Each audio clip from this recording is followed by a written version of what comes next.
Hallelujah, praise the Lord. इस video को देखने वाले सारे भाई बहनों के जीवन में परमेश्वर की अद्भुत आशीष रिलीज हो। परमेश्वर आप सभी को बरकतें दे, आसमान खोलकर परमेश्वर आपको धन की आशीष दे, चंगाइयों की आशीष दे, और जिस किसी वस्तु की आपके जीवन में घटी हो, परमेश्वर आज आप सभी लोगों को उस वस्तु से ब्लेस करने पाए। यीशु आप राजा, आपका धन्यवाद हो। हम सभी भाई बहनों से रिक्वेस्ट करना चाहेंगे कि अगर आपके पास अपनी बाइबल की पुस्तक हो तो प्लीज़ आप उन्हें अपने पास कैरी कीजिए। अदरवाइज़ आपको स्क्रीन पे दिख रहा होगा, आप बाइबल के वचन जो है स्क्रीन से देख सकते हैं। सबसे पहले हम प्रार्थना करेंगे कि प्रभु का अनुग्रह हुआ। परमेश्वर हालेलुया हालेलुया हालेलुया, धन्यवाद परमेश्वर, आपका इतना बड़ा अनुग्रह हुआ कि हम आपके मुंह से निकले सामर्थ्य वचनों के बारे में पढ़ने जा रहे हैं। परमेश्वर, इनका अर्थ तो परमेश्वर महान, जितना तू महान है परमेश्वर, तूने कहा मेरे नाम से बड़ा मेरा वचन है। सचमुच प्रभु जी तेरा धन्यवाद हो कि हम जैसे तुच्छ मनुष्य को तूने अपने मुंह से निकले प्रभु जी अमूल्य वचनों से हमें ब्लेस किया। तेरे वचनों पे चलने वाले बने परमेश्वर। हम प्रभु जी 30 नहीं 60 नहीं परमेश्वर 100 गुना बरकतें लाने वाले बने परमेश्वर। तेरी महिमा हो परमेश्वर, सिर्फ तेरी महिमा हो, तेरी स्तुति हो मेरे परमेश्वर। तेरा धन्यवाद करते हैं प्रभु, तेरा धन्यवाद करते हैं परमेश्वर। जो कोई भाई बहन आज इस वचनों को सुने, उन्हें अच्छी तरह से वचनों का अर्थ समझ में आने पाए, क्योंकि परमेश्वर तूने अपने वचन में कहा है कि मेरा वचन जब मुंह से निकलता है तो वो खाली नहीं लौटता। जैसे तूने परमेश्वर दृष्टांत देके भी कहा कि जैसे बीज बोया जाता है तो वह एक बड़े वृक्ष में बदलता है, वैसे ये वचन इनकी जिंदगी में जाए और एक बड़ी बरकत को लेके आने पाए यीशु के नाम से। मेरे परमेश्वर तेरे धन्यवाद करते हैं परमेश्वर। हमारे पापों और गुनाहों को तू क्षमा कर। हम आज कबूल करते हैं परमेश्वर कि प्रभु जो कुछ हम शैतान के भरमाई में आके परमेश्वर हमने पाप किए, जो तेरे विरुद्ध, तेरे वचनों के विरुद्ध है परमेश्वर, हमें माफ कर और हम पे दया कर कि हम तेरे वचनों को प्रभु जी अच्छी तरह से समझने पाए। यीशु के नाम से इस प्रार्थना को मांगते हैं, सुनिए और कबूल कीजिए। आमीन आमीन हालेलुया। यहाँ पे हम भजन संहिता 91 बुक में, आप खोलिए भजन संहिता की बुक में 91 चैप्टर खोलिए, तो यहाँ पे परमेश्वर के बहुत ही अद्भुत और सामर्थ्य वचन है जो कि हर भाई बहन की ज़िंदगी में एक बहुत बड़ा काम करके आएंगे, बहुत बड़ी ब्लेसिंग आप लोगों के जीवन में ये वचन लेके आएंगे। बट इन वन कंडीशन कि आपको इन वचनों के ऊपर चलना है। आपको इन वचनों में परमेश्वर ने जो जो आज्ञाएं आपको दी, आपको उन आज्ञाओं का पालन करना है। देखिए, एक बात होती है कि हम पहली बार जब परमेश्वर को जानते हैं तब परमेश्वर हमारी ज़िंदगी में काम करता है, ठीक है ना। जब हम परमेश्वर को बिल्कुल नहीं जानते थे, फिर हम उसके पास गए क्योंकि हम पहले जो पाप कर चुके थे, परमेश्वर ने वो सारे पाप माफ़ कर दिए थे हमारे। पर जब हम फिर परमेश्वर को हमें अपना समर्पण दिखाना होता है, हम चाहे किसी जरिए से दिखाएं, चाहे हम लॉन्ग टाइम, लंबे टाइम की प्रेयर्स परमेश्वर के आगे करें, उसकी स्तुति के गीत गाएं, उसका सुसमाचार सुनाइए, क्योंकि हमने चंगाई पाई है तो हमें अब परमेश्वर के काम करना है। तो यहाँ पे जो कुछ परमेश्वर ने अपनी आज्ञाएं दी हैं उसे हम जरूर अपने जीवन में फॉलो करने की कोशिश करें। आप एक एक करके परमेश्वर के वचनों को समझेंगे और साथ ही उसका अर्थ भी समझेंगे। जो परम प्रधान की छाए हुए स्थान में बैठा रहे, वह सर्वशक्तिमान की छाया में ठिकाना पाएगा। देखिए, बड़ी ही साधारण सी भाषा में परमेश्वर के जो भक्त दाऊद ने ये जो भजन संहिता के वचन लिखे हैं, इसमें लिखा है जो परम प्रधान की छाए हुए स्थान में बैठा रहे। छाए हुए यानी बताए हुए, जो परमेश्वर ने बाड़ा हम लोगों के लिए बांधा है कि हाँ, हमें जो जो परमेश्वर ने काम करने से रोका है अगर उससे हम बचे रहे और परमेश्वर की महिमा करते रहे, उसकी स्तुति आराधना करते रहे, सुसमाचार को फैलाते रहे, तो वो हम क्या करेंगे, परमेश्वर की छाया में ठिकाना पाएंगे। परमेश्वर हमें हर मुसीबत में हमारी आड़ बनेगा। उसकी दूसरी आयत में पढ़िए, मैं यहोवा के विषय में कहूँगा कि वह मेरा शरण स्थान और गढ़ है, वह मेरा परमेश्वर है, मैं उस पर भरोसा रखूँगा। देखिए, अगर कल आपने PBSM मिनिस्ट्री की जो प्रॉफिट जी की लाइव देखी होगी तो प्रभु के दास ने बहुत बड़ी बात कही थी कि यहाँ पे देखिए वही बात यहाँ पे लिखी है कि मैं यहोवा के विषय में कहूँगा कि वह मेरा शरण स्थान और गढ़ है। देखिए, जब हमने चंगाई पा ली, हमने परमेश्वर को परख लिया, जांच परख लिया कि परमेश्वर कितना भला परमेश्वर है, तो फिर हम क्या करेंगे, अब आगे की आने वाली जो भी बातें हैं उसमें क्या करेंगे, परमेश्वर पर भरोसा रखेंगे।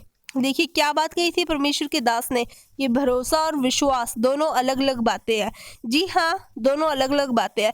विश्वास क्या है? विश्वास तो शैतान भी करता है कि हाँ यीशु परमेश्वर है, पर वो भरोसा नहीं रख पाता।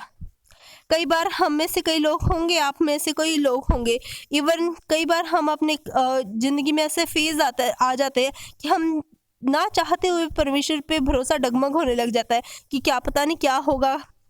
जैसे कुछ एग्जाम्पल के तौर पे मैं आपको बता दूँ कि अगर आप स्टूडेंट हो तो कई बार आपको लगता है कि हाँ परमेश्वर मेरा भरोसा तुझ पर ही है, बट जब लास्ट के आवर्स रह जाते हैं कि हाँ रिजल्ट आने वाला, तब हम क्या लगता है कि पता नहीं कैसा आएगा, पता नहीं कैसा आएगा। जब हमने कह ही दिया कि परमेश्वर मेरा भरोसा तुझ पर है, तो हमें क्या डगमगाना नहीं है। तो भरोसा और विश्वास में ये बड़ा अंतर है कि भरोसा मतलब सब कुछ परमेश्वर हमने तुझ पे छोड़ा, अब तू जाने तेरा काम जाने, इसे कहते हैं अटूट भरोसा। तो मेरे भाई बहनों, आपको इसी तरह का भरोसा परमेश्वर पे रखना है, क्योंकि जब हम सारा भरोसा परमेश्वर पे रख देंगे ना, तो परमेश्वर को हमारी चिंता है। उसकी तीसरी आयत में देखिए, वह तो तुझे बहेलिये की जाल से और महामारी से बचाएगा। इसका मतलब क्या है कि परमेश्वर हमें बहेलिये की जाल से और महामारी से बचाएगा। जैसे कि आप जानते हैं कितना कोरोना पैंडेमिक का टाइम आया था, आप सब परमेश्वर के वचन को सुन रहे हैं, आप सबको परमेश्वर ने जीवित रखा कि आज का वचन आप सुन सके। तो परमेश्वर ने आप लोगों को महामारी से बचाया कि नहीं? आपने बहुत टीवी पे न्यूज़ सुनी होगी कि आज इतने लोगों को कोरोना हो गया, इतने लोगों को कोरोना हो गया, बट आप बचे हुए हैं, आप परमेश्वर का वचन सुन रहे हैं। तो किसके आपके ऊपर किसका हाथ है? उस यहोवा परमेश्वर का हाथ है। वह तुझे अपने पंखों की आड़ में ले लेगा और तू उसके परों के नीचे शरण पाएगा। उसकी सच्चाई तेरे लिए ढाल और झिलम ठहरेगी। देखिए, हम चाहे कितनी प्रेयर्स कर लिए, हम में चाहे कितनी अनॉइंटिंग आ जाए, फिर भी अपने आप को ये मत समझिएगा कि पता नहीं हमने क्या अच्छे काम किए कि इसलिए हमने परमेश्वर ने बचा लिया। परमेश्वर ने यहाँ पे साफ साफ कह दिया है कि तुम्हारे धर्म ने, तुम्हारी बातों ने तुझे नहीं बचाया है। देखो क्या कहा है यहाँ पे, वह तुझे अपने पंखों की आड़ में ले लेगा और उसके पैरों के नीचे और उसके पैरों के नीचे तू शरण पाएगा। ठीक है ना, उसके पंखों के नीचे। तो यहाँ पे ये नहीं लिखा कि तेरी सच्चाई तेरे लिए ढाल बनेगी, उसकी सच्चाई, यीशु हमारे लिए खून बहाया, यीशु हमारे लिए सच्चा बन के रहा, तो किसकी सच्चाई काम आएगी? हम मनुष्य, हम बार बार पाप में गिरते हैं, ना चाहते हुए पाप में गिरते हैं, इसलिए हम सच्चे नहीं हो सकते, हम पाप से रहित नहीं हो सकते। पर हमें बचाएगा कौन? परमेश्वर की सच्चाई बचाएगी। तो अब कभी अपने बारे में गर्व मत कीजिएगा कि हाँ हम सच्चे हैं, हम धर्मी हैं, इसलिए हम आज स्थान पे हैं, हम आज यहाँ पे हैं। परमेश्वर की सच्चाई के कारण है हम जो भी हैं। ठीक है ना, परमेश्वर की दया है इसलिए जो है। तो यहाँ पे एक और वचन यहाँ पे मुझे याद आया कि परमेश्वर ने क्या कहा कि अंत में सारी बातें भलाई को उत्पन्न करती है। तो अगर आपके पास आज नहीं है, अगर है, अगर नहीं है, तो आप इसमें कंफ्यूजन मत होइएगा कि परमेश्वर ने मुझे अब तक नहीं दिया। अगर है तो गर्व भी मत कीजिएगा कि परमेश्वर ने मुझे बहुत कुछ दे दिया है, अब मुझे प्रेयर करने की क्या ज़रूरत है, तो मैं तो धर्मी हूँ, उसके पास नहीं है, उसने पाप किए होंगे। तो इसमें क्या है कि आप परमेश्वर की बाड़ी को तोड़ रहे हैं। परमेश्वर की सच्चाई के कारण आप जहाँ हैं वहाँ हैं। तो देखिए यहाँ पे बहुत अच्छा वचन है। जो लोग इस वीडियो को रात को देख रहे हैं, तो न रात के भय से डरेगा, न उस तीर से जो दिन कोड़ता है, न उस मरी से जो अंधेरे में फैलती है, और न उस महारोग से जो दिन दोपहरी में उजाड़ता है। देखिए परमेश्वर ने लिखा है कि तू ना तो रात के भय से डरेगा, न उस तीर से जो दिन को उठता है, न उस मरी से जो अंधेरे में फैलती। किसी भी तरह की बीमारियों से आपको डरने की कोई ज़रूरत नहीं, क्योंकि परमेश्वर ने कहा यदि तू मेरे दिल की सच्चाई से और गहराई से मेरे वचनों का पालन करे और मेरी स्तुति महिमा करे, तो मैं तुझे हर एक बीमारी से, हर एक रात के भय से बचाऊंगा। परमेश्वर ने देखिए यहाँ पे बिल्कुल रियलिटी की बात की है, जो कि आज हम फेस कर रहे हैं कि तेरे निकट 1000 और तेरे दाहिनी ओर 10,000 गिरेंगे, परंतु वह तेरे पास ना आएगा। हम बहुत सी घटनाएं सुनते हैं जो दिल दहला देने वाली घटनाएं होती है। आए दिन हम न्यूज़ में सुनते हैं ऐसी ऐसी घटनाएं जो हमने कभी सुनी ना हो, और सच में एक शोकित कर देने वाली घटनाएं सुनते हैं, पर कभी हमारे साथ हुई नहीं। क्यों? क्योंकि परमेश्वर ने लिखा है कि तेरे निकट 1000, तेरे दाहिनी ओर 10,000 गिरेंगे। हम सुनेंगे कि आज उस बीमारी से वो मर गया, वो मर गया, वो मर गया, पर आज हम जीवित है क्योंकि परमेश्वर ने अपनी स्तुति और महिमा के लिए हमें जीवित रखा है। यूँ नहीं है कि हम परमेश्वर की बाड़ी को तोड़ते रहे, हम बस उसको तुच्छ जानते रहे, उसको घमंडी कहते रहे, किसी को कुछ कहते रहे, इसलिए हम जीवित नहीं है। परमेश्वर ने मनुष्य को किस लिए बनाया? ताकि परमेश्वर की वो महिमा कर सके। तो आप जो मनुष्य की जो वैल्यू है वो समझिए कि हम परमेश्वर के आराधक बने, हम परमेश्वर की स्तुति की योग्य, उसके सुसमाचार सुनाने की योग्य बने। परंतु तू अपनी आंखों की दृष्टि करेगा और दुष्टों के अंत को देखेगा। हे यहोवा, तू मेरा शरणस्थान ठहरा है। तूने जो परम प्रधान को अपना धाम मान लिया है, इसलिए कोई विपत्ति तुझ पर न पड़ेगी, न कोई दुख तेरे डेरे के निकट आएगा। देखिए परमेश्वर यहाँ पे आपको कितनी गारंटी दे रहा है। वही बात हम पिछली आयत में पढ़ते आ रहे हैं, वर्सेस में पढ़ते आ रहे हैं। यहाँ पे बार बार परमेश्वर कह रहा है कि तुझे डरने की जरूरत नहीं है, कोई विपत्ति तेरे घर पे नहीं आएगी, कोई दुख तेरे डेरे में नहीं आएगा, क्योंकि तूने किस पे भरोसा रखा है? परम प्रधान पे, यहोवा परमेश्वर पे रखा है, उसके पुत्र पे रखा है कि हाँ, उसका लहू मेरे लिए बहा है, उसने मेरे लिए कोड़े खाए, मेरे लिए कांटों का ताज पहना, उसने उसको मेरे लिए तुच्छ जाना गया। तो इसलिए क्या है, कोई विपत्ति हम पे नहीं आएगी, क्योंकि हमने भरोसा एक दृढ़ चट्टान पे रखा। देखिए परमेश्वर हमें बार बार गारंटी देने के बावजूद भी हम दुनियावी लोगों पे भरोसा रखते हैं कि क्या पता वो मेरे काम आएगा, वो मेरे काम आएगा। तो काम कोई किसी के नहीं आता है। अगर कोई मनुष्य के रूप में आपके काम आया भी है तो ये मान के चलिए, मान के क्या, यही बात है कि परमेश्वर ने उसे एक एज ए स्वर्गदूत आपके पास भेजा है। तो देखिए यहाँ पे क्या लिखा, वह अपने दूतों को तेरे निमित्त आज्ञा देगा। तो अगर कोई मनुष्य आपके काम आता भी है ना, तो वो कौन है? एक स्वर्गदूत मनुष्य जो है स्वर्गदूत के रूप में आता है। तो क्या लिखा है, जहाँ कहीं तू जाए वे तेरी रक्षा करेंगे। हम कई बार कहते थे बार बार बच गए, तो बार बार कौन बचाता है? परमेश्वर के दूत हमें बचाते हैं। वे तुझको हाथों हाथ उठा लेंगे, ऐसा न हो कि तेरे पाँव में पत्थर से ठेस लगे। तू सिंह और नाग को कुचलेगा, तो जवान सिंह और अजगर को लताड़ेगा। उसने जो मुझसे स्नेह किया है, इसलिए मैं उसको छुड़ाऊंगा, मैं उसको जिस स्थान पर रखूंगा, क्योंकि उसने मेरे नाम को जान लिया है। जब वो मुझको पुकारे तब मैं उसको सुनूंगा, संकट में मैं उसके संग संग रहूंगा, मैं उसको बचाकर उसकी महिमा बढ़ाऊंगा। मैं उसको दीर्घायु से तृप्त करूंगा और अपने की उद्धार का दर्शन दिखाऊंगा। देखिए यहाँ पे 3 आयत हैं, तीनों का एक साथ अर्थ लेंगे हम कि जब कभी कोई प्रॉब्लम को हम देख लेते हैं, जैसे कि यहाँ पे बता रखा है कि तो जवान सिंह और अजगर को लताड़ेगा। देखिए जवान सिंह और अजगर का क्या मतलब है? गरीबी, कर्जा, बीमारी, बहुत सारी प्रॉब्लम्स जो कि आज ह्यूमैनिटी को फेस करनी पड़ती हैं। तो उस सारी प्रॉब्लम्स को हम लताड़ सकते हैं, बट क्या किसकी सहायता से? इस वचन की सहायता से। हम सिर्फ प्रार्थना करते रहे, प्रार्थना करते रहे, प्रार्थना करते रहे। प्रार्थना में ताकत नहीं है, प्रार्थना, निरंतर प्रार्थना करने में ताकत है।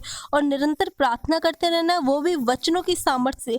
जो वचन आप प्रार्थना में बोलोगे ना, प्रार्थना की सामर्थ्य को आप 100 गुना बढ़ा देंगे। वचन से शैतान डरता है। तो आपको ये बात माइंड में ध्यान रखनी है कि वचन जो है आपके लिए सांस लेने जैसा हो, प्रार्थना आपके लिए सांस लेने जैसी हो। आपके मन में हमेशा परमेश्वर का वचन चलता रहे कि परमेश्वर तूने कहा, तूने मुझे जो स्नेह किया इसलिए मैं उसको छुड़ाऊंगा, मैं उसको जिस स्थान पे रखूंगा। परमेश्वर, अगर आज आपके पास किसी वस्तु की घटी है, किसी वस्तु की कमी है, परमेश्वर से बार बार कहिए, बार बार कहिए। परमेश्वर आपको चेक करता है कि इसका भरोसा मेरे पे है या नहीं है। अगर आप मांग रहे हो, आपको 6 महीने हो गए, साल हो गया, वो नहीं मिला, तो क्या होता है? कई परमेश्वर के दास प्रॉफिट जी कहते हैं कि लोग मांगना छोड़ देते हैं। ये बात हकीकत है कि बहुत लोग मांगना छोड़ देते हैं, क्योंकि वो भरोसा ही नहीं रख पाते कि अब तक नहीं मिला, अब क्या मिलेगा, हम क्यों मांग रहे हैं। बट परमेश्वर से मांगते रहिए, मांगते रहिए, मांगते रहिए, क्योंकि परमेश्वर ने क्या कहा, मेरे घर में कमी नहीं है, तुम्हारे मांगने में कमी है, तुम्हारे विश्वास में कमी है।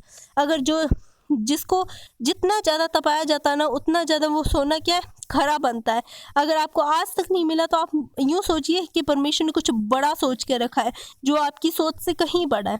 तो परमेश्वर आपकी जीवन में इस वचन के द्वारा बहुत बड़ी आशीष को रिलीज करे। जो बीमार है वो चंगा होने पाए इस वचन को सुन के। और परमेश्वर से प्रार्थना करते हैं, आप सब अपने हाथों को उठाइए और अपने आंखों को बंद कीजिए। Hallelujah, hallelujah, hallelujah. Praise the Lord. Thank you Jesus, thank you Jesus. परमेश्वर को बहुत बहुत धन्यवाद करते हैं जो तूने अपने वचनों के द्वारा हमारी आत्मा को शांति दी। सचमुच परमेश्वर प्रभु जी तेरा धन्यवाद हो जो तूने हमारे लिए लहू बहाया, क्योंकि परमेश्वर हमारे पाप तो ऐसे अनगिनत थे जो प्रभु कभी क्षमा न हो जा सके। पर परमेश्वर तूने हमारे पापों की खातिर, परमेश्वर तूने सूली पे अपनी जान को कुर्बान किया। सचमुच मेरे परमेश्वर तेरा धन्यवाद करते हैं, सचमुच मेरे परमेश्वर तेरा धन्यवाद करते, धन्यवाद करते मेरे परमेश्वर प्रभु जी। आज जो कोई भी परमेश्वर तुझ पे भरोसा रख के तेरे वचनों का पालन कर रहा है परमेश्वर, इनके जीवन में प्रभु जी बड़े बड़े चमत्कार होने पाए, क्योंकि परमेश्वर तू ही ने परमेश्वर अपने वचन में लिखा है कि जब तक ये लोग चिन्ह चमत्कार को न देखेंगे तब तक विश्वास न करेंगे। मेरे परमेश्वर, आज जो कोई भी परमेश्वर पहली बार तेरे नाम को जान रहा है, मेरे परमेश्वर जो कोई भी परमेश्वर जिनकी जिंदगी में कोई भी कमी हो परमेश्वर, अपने चिन्ह और चमत्कार इनकी जिंदगी में परमेश्वर तू दिखा और एक बड़ी सामर्थ परमेश्वर इनकी जिंदगी में काम करे। जिनको परमेश्वर बीमारी है उनको चंगाई मिलने पाए, जिनको किसी वस्तु की घटी है तो परमेश्वर तूने यशायाह की पुस्तक में अपने वचन में कहा है कि मैं तेरे आगे आगे चलूंगा।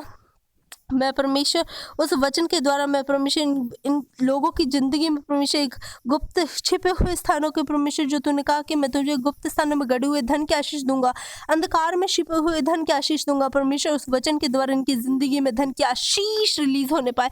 परमेश्वर जिनके पास घर नहीं है परमेश्वर उनको घर की आशीष मिलने पाए। परमेश्वर सचमुच सारी आशीषें तेरे पास है परमेश्वर। ओ जीसस परमेश्वर तेरा धन्यवाद करते हैं। हमारी आत्मा को परमेश्वर अपनी रूह से भर मेरे परमेश्वर, अपनी पाक सच्चाई और दिल की गहराई से परमेश्वर हम प्रभु जी जैसा मसीह तू है वैसे हम होने पाए ताकि परमेश्वर हम शैतान की हर एक चाल को फेल करने पाए। परमेश्वर प्रभु जी हम जानते हैं शैतान कई राहों से परमेश्वर हमें गुमराह करने की कोशिश करता है, पर परमेश्वर तेरी रूह हम में इतनी भरी हो कि परमेश्वर हमें आत्मा परख का ज्ञान मिलने पाए। परमेश्वर हमें पता चलने पाए कि क्या चीज़ हमारे लिए भली और क्या बुरी है। मेरे परमेश्वर तेरे धन्यवाद करते इस वचनों को हमारी ज़िंदगी में भेजने के लिए, और परमेश्वर में विश्वास करती हूँ तेरे पवित्र आत्मा को धन्यवाद करती हूँ जिसने सहायता की परमेश्वर। ओ जीसस परमेश्वर तेरे धन्यवाद करते परमेश्वर। धन्यवाद के साथ प्रभु जी तेरी स्तुति हो, तेरी महिमा हो, तेरी बड़ाई हो परमेश्वर। सचमुच प्रभु तेरा अनुग्रह हम पे बना रहे।